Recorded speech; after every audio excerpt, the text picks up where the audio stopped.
Hello guys, അപ്പോൾ welcome back to my channel NVNA vlogs. അപ്പോൾ ഇന്നത്തെ നമ്മുടെ പരിപാടി എന്ന് പറഞ്ഞാൽ ചോക്ലേറ്റ് ഐസ്ക്രീം എങ്ങനെ വീട്ടിൽ തന്നെ ഉണ്ടാക്കാമെന്ന് നോക്കുകയാണ്. നേരത്തെ നമ്മൾ വാനില ഐസ്ക്രീമിൻ്റെ റെസിപ്പി ടൈം അതേ രീതിയിൽ തന്നെയാണ് നമ്മൾ ഇപ്പോഴും ചെയ്യാൻ പോകുന്നത്. അത് കാണാത്തവർക്കായിട്ട് അതിൻ്റെ വീഡിയോയുടെ ലിങ്ക് താഴെ ഡിസ്ക്രിപ്ഷനിൽ ഇട്ടിട്ടുണ്ട്. അപ്പോൾ നിങ്ങൾ ആ വീഡിയോ ഒന്ന് പോയി കാണുക. അതേപോലെ തന്നെയാണ് നമ്മളിത് ചെയ്യുന്നത്. പാല് കാച്ചിയിട്ട് അതിലെ കരിപ്പൊടി പാലും കൂടെ മിക്സ് ചെയ്ത് കുറുക്കിയിട്ടിട്ട് ഒന്നെങ്കിൽ 2 മണിക്കൂർ ഫ്രിഡ്ജ് വെച്ചിട്ട് അല്ലെങ്കിൽ അരച്ചിട്ട് 2 മണിക്കൂർ ഫ്രിഡ്ജ് വെച്ചിട്ട് വേണം എടുക്കാൻ. അപ്പം അങ്ങനെ നമ്മൾ എടുത്ത് സെറ്റ് ചെയ്ത് വെച്ചിട്ട് മാവ്, പിന്നെ ചോക്ലേറ്റിൻ്റെ ഫുഡ് കളർ ടൈഗറിൻ്റെ ചോക്ലേറ്റ് മിക്സാണ് എടുത്ത് വെക്കുന്നത്.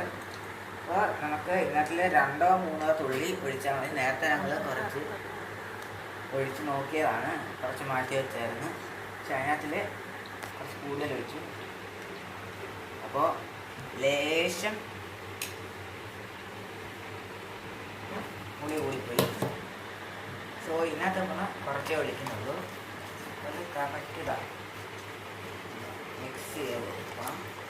പുളിയുടെ ഇത് കൂടിപ്പോയി, കുഴപ്പമില്ല. നല്ലൊരു മിക്സ് ചെയ്തെടുക്കണം. ചോക്ലേറ്റ് കളറ് തന്നെ വന്നിട്ടുണ്ട്.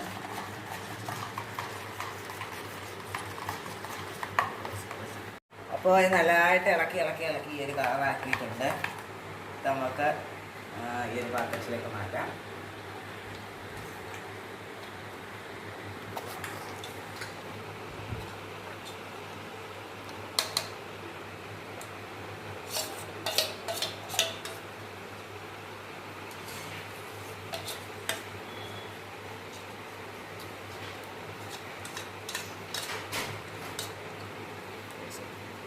അപ്പോൾ നമ്മൾ 2 പാത്രമായിട്ടാണ് ആക്കി വെച്ചേക്കുന്നത്.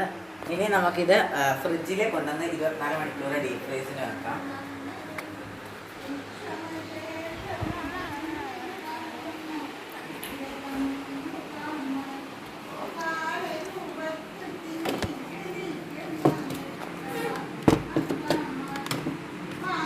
അപ്പോൾ 24 മണിക്കൂർ ഡീപ് ഫ്രീസിന് വെച്ചിട്ട് നമുക്ക് എടുത്ത് കാണിക്കാം.